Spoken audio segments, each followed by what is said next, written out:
Good morning. आपण बी ए बाग एक समाजशास्त्र सेमिस्टर एक प्रकरण दुसरे आपण अभ्यासतोय. या प्रकरणातील दुसरी जी संकल्पना आहे सामाजिक संरचना, या संकल्पनेचा आपण अभ्यास करतोय. सामाजिक संरचनेच्या संकल्पनेचा अभ्यास करत असताना आपण सामाजिक संरचनेचे घटक म्हणून काही मुद्द्यांच्या अभ्यासाला आपण सुरुवात केलेली आहे. या दुसऱ्या प्रकरणात आपण सामाजिक आंतरक्रिया, त्याची संकल्पना, सामाजिक आंतरक्रियेच्या एकूण प्रकार आपण अभ्यासले. आणि दुसरा जो मुद्दा आहे, दुसरी जी संकल्पना समाजशास्त्रातली मूलभूत संकल्पना आहे सामाजिक संरचना, त्या सामाजिक संरचनेच्या घटकांचा आपण अभ्यास करतो. पाठीमागचं लेक्चर घेत असताना आपण सामाजिक संरचना हा विषय सुरू केलेला होता. त्यात आपण पहिला मुद्दा दर्जा आणि भूमिका. सामाजिक संरचनेचे प्रामुख्याने 4 घटक पडतात.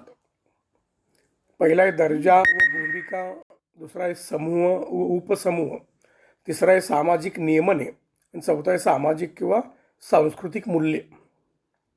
तर पाठीमागच्या लेक्चरला आपण सामाजिक संरचनेचे प्रमुख घटक अभ्यास असताना दर्जा आणि भूमिका हा मुद्दा सुरू केलेला होता. त्यात आपण सामाजिक दर्जा, सामाजिक दर्जाचा अर्थ, सामाजिक दर्जाचे प्रकार, अर्पित दर्जा, अर्जित दर्जा, या अर्थानं सामाजिक दर्जा हा मुद्दा आपण अभ्यासला. त्यानंतर आपण भूमिका, समूह, उपसमूह, सामाजिक नियमन आणि सामाजिक मूल्ये या इतर घटकांचा या लेक्चरच्या माध्यमातून आपण अभ्यास करणार आहोत. त्यामुळे सामाजिक संरचनेचे घटक 4 आहेत: दर्जा व भूमिका, समूह, उपसमूह, सामाजिक नियमने आणि सामाजिक मूल्ये. त्यातला पहिल्या दर्जा व भूमिकेतला आपण सामाजिक दर्जा हा मुद्दा आपण अभ्यासलेला आहे.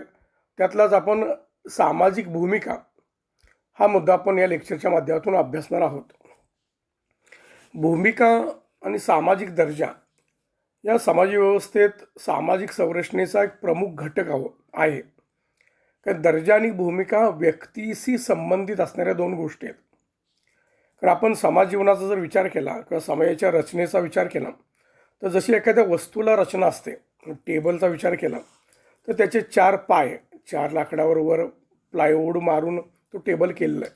सायकल रचना आहे, सायकलची 2 चाकं, त्याचा मधला सांगाडा, सीट, हँडल, चेन कवर, ह्या गोष्टी एकत्रित जोडल्या, व्यवस्थित सुसंबंधित जोडल्या. सायकलची 2 चाकं, हँडेल, सीट, सांगाडा, चेन ह्या गोष्टी एकत्रित व्यवस्थित जोडल्या तर त्यातून निर्माण होणाऱ्या रचनेला आपण सायकल म्हणतो.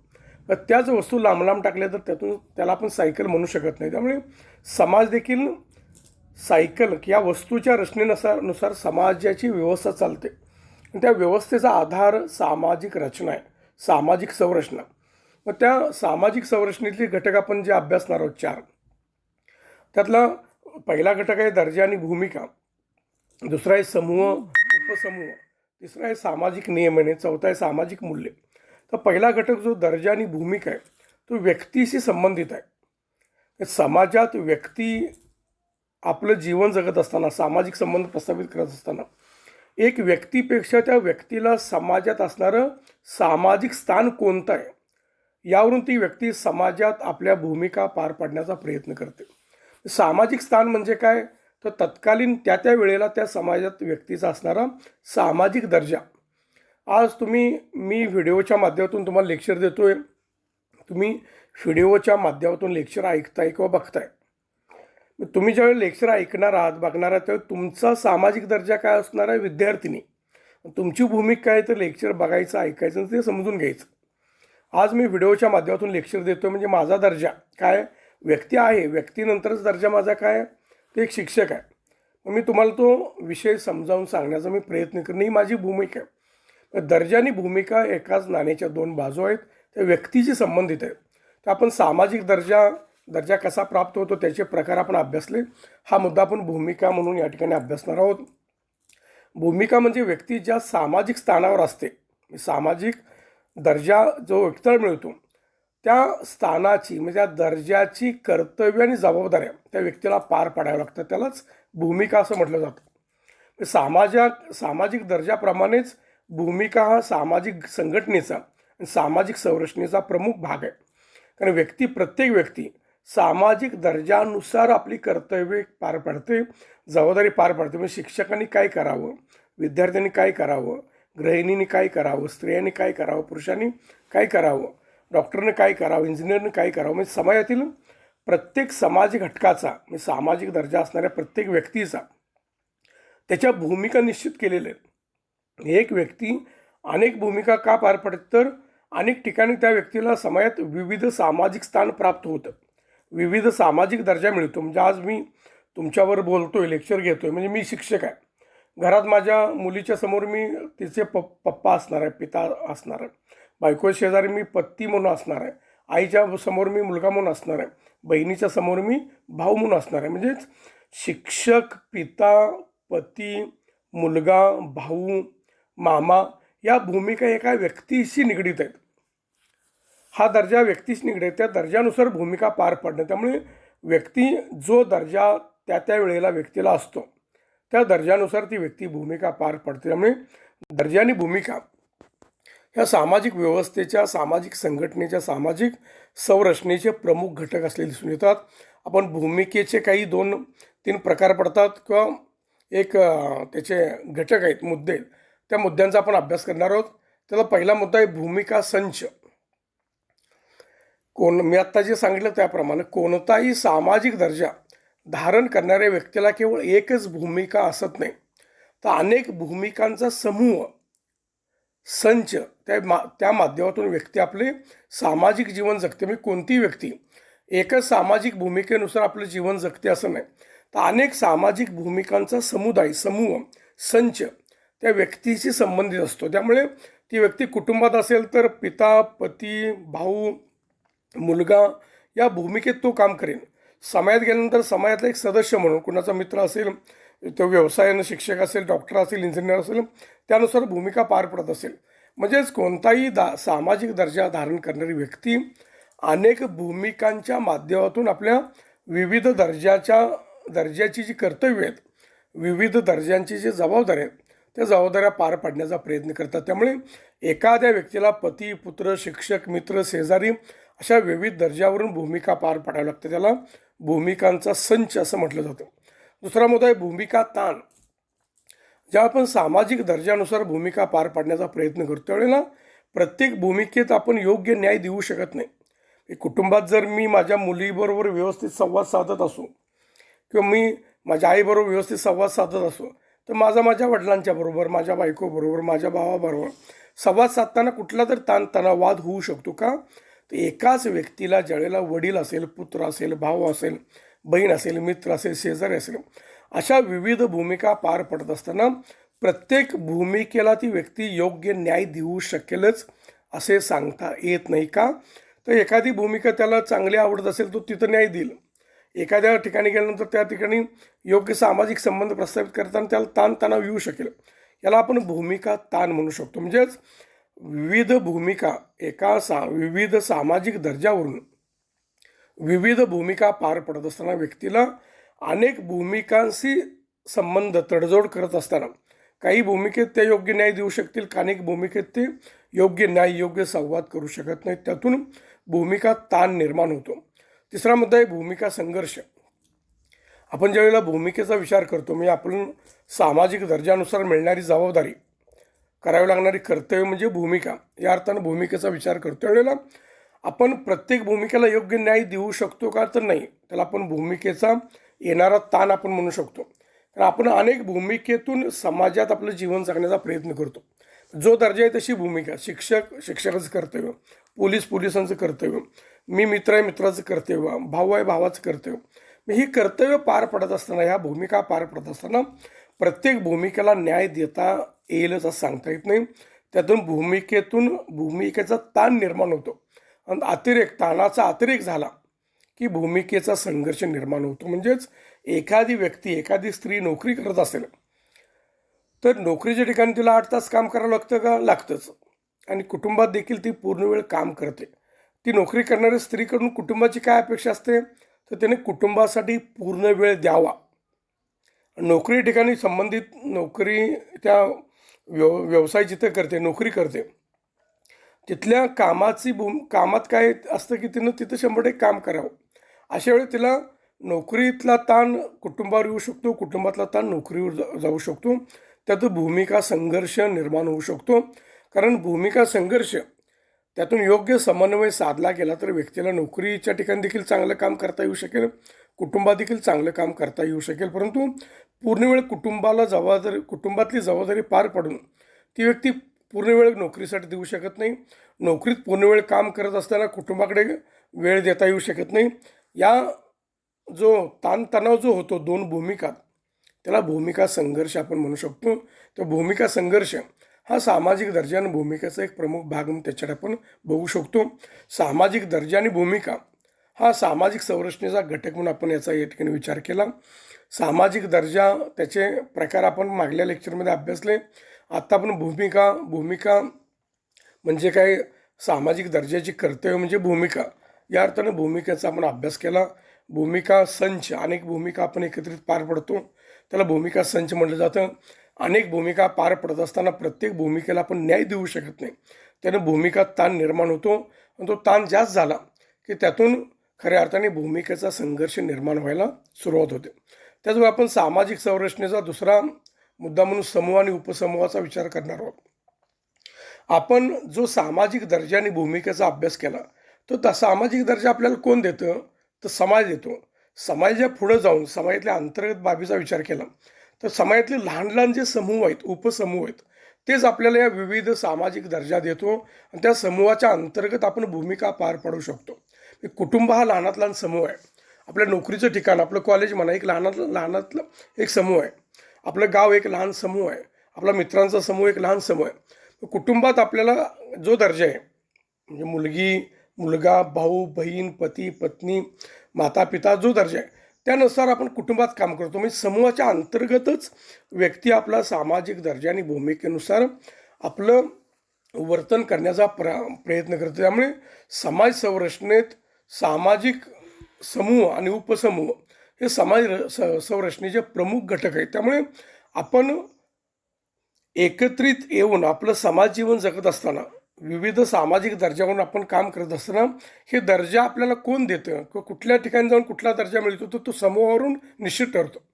मी कुटुंबात आलो तर कुटुंब माझा आत्मिक समूह आहे म्हणून तिथं मला आंतरिक संबंधातून, प्रेमातून मला तो दर्जा मिळतो, नातेसंबंधाचा.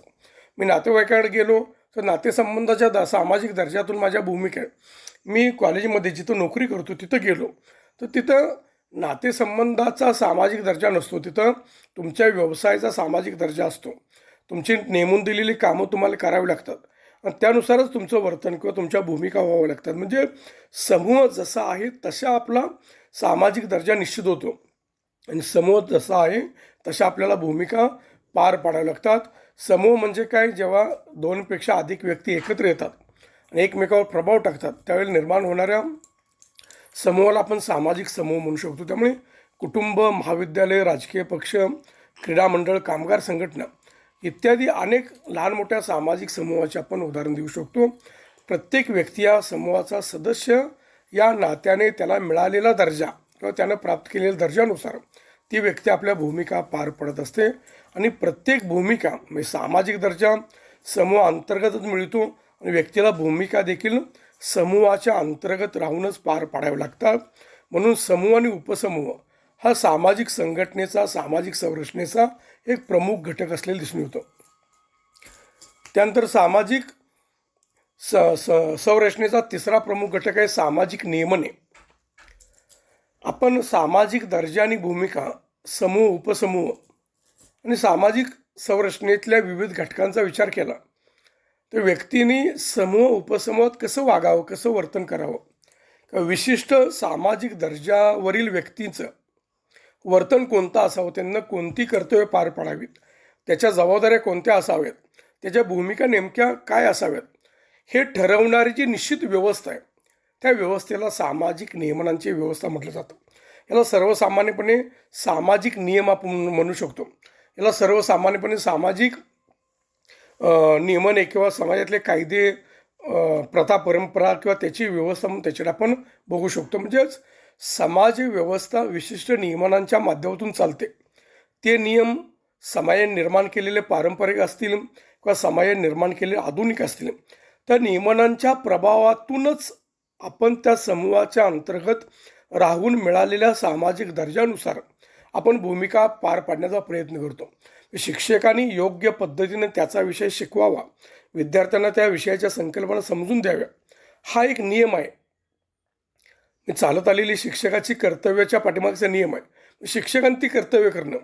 एखाद्या प्रशासकीय व्यवस्थेत सरकारमध्ये काम करणाऱ्या सरकारी नोकरानं समाजाचं जे कर्तव्य तो लागतो किंवा समाजासाठी त्यानं जे काम त्याला दिलेलं आहे ते काम त्यानं प्रामाणिकपणे पार पाडावं, हे त्याचं कर्तव्य.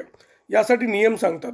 त्यानं भ्रष्टाचार करू नये यासाठी नियम सांगितले जातात. त्यामुळे समाजात सामाजिक दर्जा, समूह, उपसमूह आणि सामाजिक संरचनेतल्या विविध घटकात कोणी कोणत्या पद्धतीने वर्तन करावं, व्यक्तीने कसं वर्तन करावं आणि समूहाचं वर्तन कसं असावं, याबाबत स्पष्ट असणारे नियम, ज्याच्या माध्यमातून दर्जा, भूमिका, समूह, उपसमूह किंवा सर्व व्यवस्थेतील परस्पर संबंधांना स्थिरता प्राप्त करून देण्याचं काम सामाजिक नियमने करतात. म्हणून सामाजिक नियमांना सामाजिक संरचनेचे घटक मानले जातात. या ठिकाणी आपण सामाजिक नियमांचा अर्थ व प्रकार अभ्यासणार आहोत. थोडक्यात का समाजातील विविध स्थानावर म्हणजे दर्जावर असणाऱ्या व्यक्तीने आपल्या भूमिका पार पाडताना कशा पार पाडाव्यात, याबाबतचे काही नियम असतात, निर्बंध असतात, काही निषेध असतात, नियमने असतात. त्यांना आपण सामाजिक नियमने म्हणू शकतो. म्हणजेच आपल्याला प्राप्त झालेला सामाजिक दर्जा, त्यानुसार कोणत्या भूमिका पार पाडाव्यात हे समाज ठरवतो, समाजाची नियमनाची व्यवस्था ठरवतो. म्हणजे त्याबाबत काही नियम तयार केले जातात, काही निषेध नियम केले जातात, काही निर्बंध केले जातात आणि त्याच्या माध्यमातून व्यक्ती समाजमान्य वर्तन करण्याचा प्रयत्न करते. म्हणजेच समाजातील प्रत्येक व्यक्तीने सामाजिक दर्जानुसार त्याच्या भूमिका पार पडत असताना समाजाला अपेक्षित वर्तन हे प्रत्येक व्यक्तीने करावे, यासाठी समाजात निर्माण करण्यात आलेली व्यवस्था, त्याला आपण सामाजिक नियमनांची व्यवस्था म्हणू शकतो. या नियमनांच्या माध्यमातून व्यक्तींच्या वर्तनावर व समूहांच्या वर्तनावर नियंत्रण प्रस्थापित होत असते. सर्वसामान्यपणे लोकरूढी, लोकनीती, कायदे आणि नीतिमत्ता ही आपल्या समाजातली नियमन आहेत. लोकरूढी म्हणजे आपण सामान्यपणे जीवन जगत असताना ज्या प्रथा परंपरा जपतो. हे मंदिरात प्रवेश करताना चपला बाहेर काढाव्यात, नेहमी खरं बोलावं, वडीलधाऱ्यांचा आदर करावा, याला आपण लोकरूढी म्हणू शकतो. त्यानंतर स्त्रियांचा आदर करावा, समाजात चोरी करू नये, भांडणतंटा करू नये, ह्या लोकरूढीच आहेत, पण त्या महत्त्वाच्या आहेत. त्याचं पालन लोकांनी करावंच. एखाद्या वेळेला वडीलधाऱ्यांचा तुम्ही अनादर केला तर तुम्हाला म्हणजे तुमच्याकडून एखादा मोठा गुन्हा घडला असं कोण म्हणणार नाही. परंतु तुम्ही जर एखाद्या स्त्रीचा अनादर केला, चोरी केली, खोटं बोलला, तर समाजाच्या नियमांचा भंग झाला, सामाजिक व्यवस्था विस्कळीत झाली. मग त्या लोकरूढींना आपण लोकनीती म्हणतो. लोकनीतींच्या अंमलबजावणीसाठी ज्यावेळेला लिखित कायदे येतात, पोलीस यंत्रणा निर्माण होते, तुरुंग व्यवस्था निर्माण होते, त्याला आपण खऱ्या अर्थाने कायदे म्हणू शकतो. म्हणजे लोकरूढी, लोकनीती, कायदे आणि नीतिमत्ता हे सामाजिक नियमने, प्रमुख सामाजिक नियमने आहेत. या नियमनांच्या माध्यमातून व्यक्तीचं वर्तन निश्चित होतं. सर्वसामान्यपणे नियमनांचे काही प्रकार केले जातात. त्यातला पहिला प्रकार आहे निश्चयात्मक नियमने. प्रत्येक समाजात लोकांनी कसं वागावं हे सांगणारी नियमनांची व्यवस्था म्हणजे निश्चयात्मक नियमने. म्हणजे लहानांनी असं वागावं, प्रौढांनी असं वागावं, तरुणाने असं वागावं, स्त्रियांनी असं वागावं, धार्मिक विद्याच्या वेळेला असं वर्तन असावं, राजकीय व्यवस्थेत असं वर्तन असावं, म्हणजे शाळेत गेल्यानंतर असं वर्तन असावं, हे सांगणार आहे. म्हणजे याबाबत सांगणं म्हणजे काय, व्यक्तीनं असंच वागावं, याला निश्चय म्हटलं जातं. माझा निश्चय काय आहे तर मी असा तत्वनिष्ठ आहे, मी असं वागतो. आपण म्हणतो ना माझा निश्चय असा, माझी तत्व आहेत. लोकांच्या बाबत लोकांनी असंच वागलं पाहिजे असं ज्यावेळेस समाज सांगतो, त्या नियमांना आपण निश्चयात्मक नियमने म्हणू शकतो. म्हणजेच शिक्षकांचं वर्तन शिक्षकाप्रमाणे असावंच. त्याला चूक झाली तर त्या व्यक्तीला संबंधित व्यवस्थेत दोषी ठरवलं जाऊ शकतो. याला आपण निश्चयात्मक नियमने म्हणू शकतो. म्हणजेच प्रत्येक समाजात लोकांनी कसं वागावं अशी सांगणारी नियमनाची व्यवस्था याला आपण निश्चयात्मक नियमन म्हणू शकतो. दुसरा प्रकार त्यांनी सांगितला आहे निषेधात्मक नियमने. समाजात चुकीच्या वर्तनाचा विरोध करणारी काही नियमने असतात, त्यांना आपण निषेधात्मक नियमन म्हणू शकतो. म्हणजे एखादं वर्तन चुकलं आहे त्याचा निषेध केला जातो. म्हणजे तुम्ही जरी खोटं बोलला तर आपल्या घरात सांगितलं बाळा खोटं बोलू नको, तुमचे म्हणजे तुम्हाला सूचना केली जात तुझं चुकतंय, आपण आईवडिलांचं काम नाही ऐकलं नाही, आई सांगते बाळा तू चुकतंय, काम ऐकावं, लोकांना होय म्हणावं, कामं नाकारू नये, वडीलधाऱ्यांचा आदर करावा. आई सांगते म्हणजे तुमच्या वर्तनाचा सांगून तुम्हाला दुरुस्त करून निषेध केला जातो, त्याला निषेधात्मक नियमन असं म्हटलं जातं. म्हणजे चोरी करू नये, हिंसा करू नये, चोरी करण्याचा निषेध करणं हे समाजाच्या सामाजिक नियमनाचा भाग आहे. हिंसा करणाऱ्याचा निषेध करणं हा समाजाच्या सामाजिक नियमनाचा भाग आहे.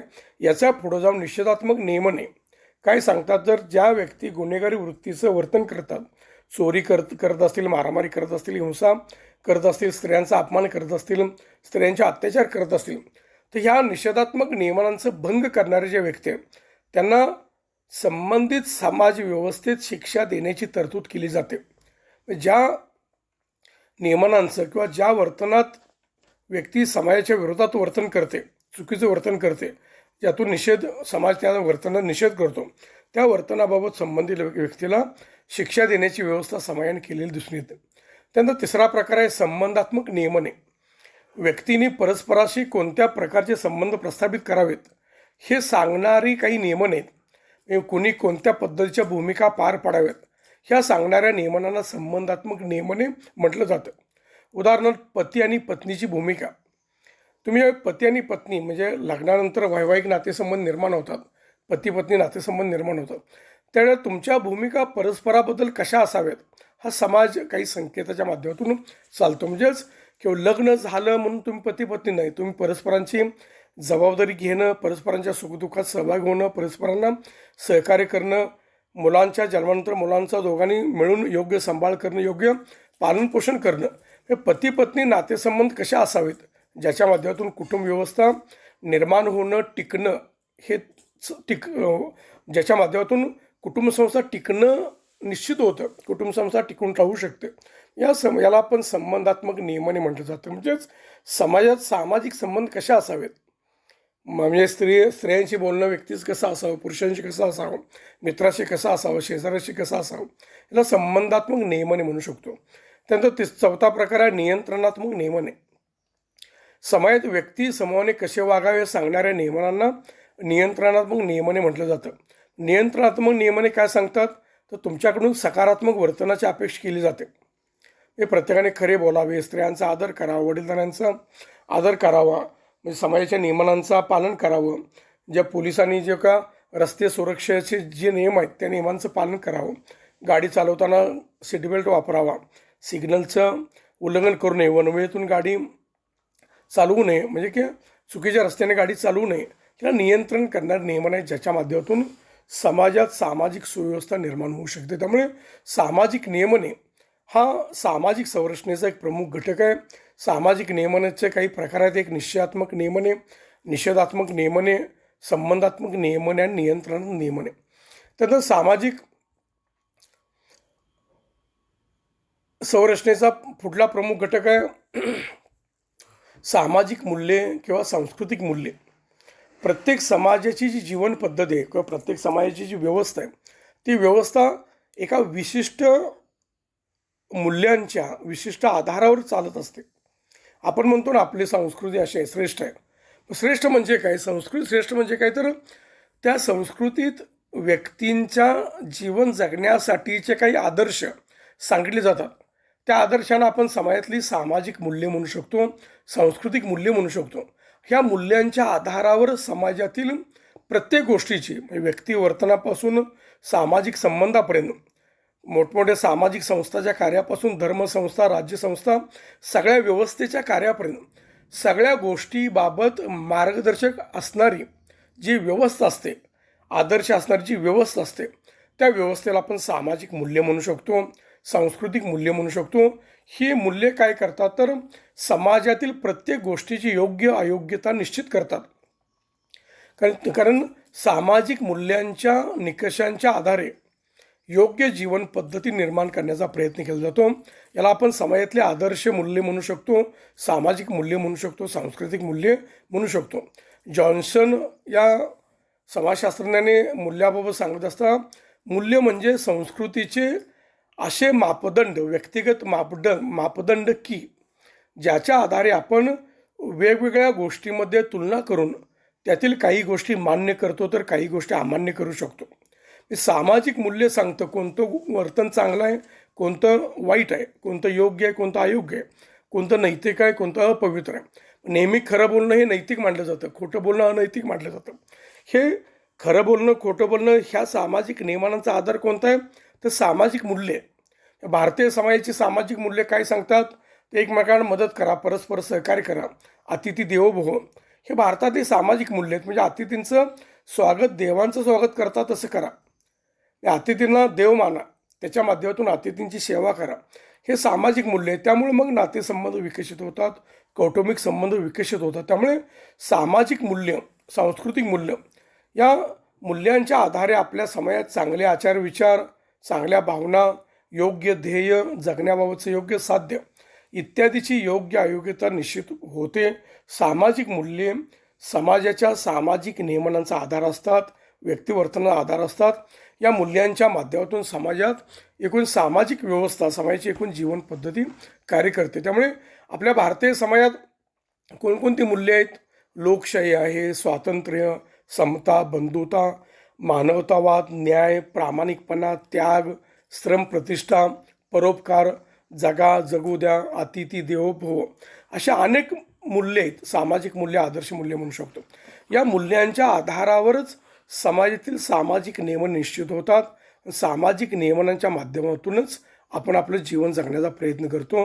व्यक्ती समूहाचा दर्जा आणि भूमिका या सामाजिक मूल्यांना अनुसरून होत असतो. म्हणून सामाजिक मूल्य हा समाज व्यवस्थेतला एक प्रमुख आधार आहे, समाज संघटनेचा एक प्रमुख आधार आहे, समाज संरचनेचा देखील प्रमुख घटक मानला जातो. त्यामुळे सामाजिक संरचनेचे घटक आपण अभ्यासतोय. त्यातला चौथा घटक आहे सामाजिक मूल्य, सांस्कृतिक मूल्ये, ज्याच्या माध्यमातून आपण समाज जीवन जगण्याचा प्रयत्न करतो. आपण सामाजिक संरचने घटक अभ्यासले. पाठिंबाच्या लेक्चरला आपण सामाजिक दर्जा हा घटक अभ्यासला. या लेक्चरला आपण भूमिका, दर्जा, सामाजिक दर्जाची दुसरी बाजू म्हणून भूमिका या घटकाचा आपण अभ्यास केला. त्यानंतर समूह, उपसमूह, सामाजिक नियमने, सामाजिक मूल्ये या घटकांचा आपण अभ्यास केला. सामाजिक संरचनेक घटक खऱ्या अर्थाने समाज व्यवस्थेला आकार देऊ शकतात. समाज व्यवस्था ज्याच्या माध्यमातून टिकून राहते त्याला आपण सामाजिक संरचनेचे घटक म्हणू शकतो. त्याचा अभ्यास आपण या लेक्चरच्या निमित्ताने केला. आपण या ठिकाणी हे लेक्चर थांबवणार आहोत. धन्यवाद.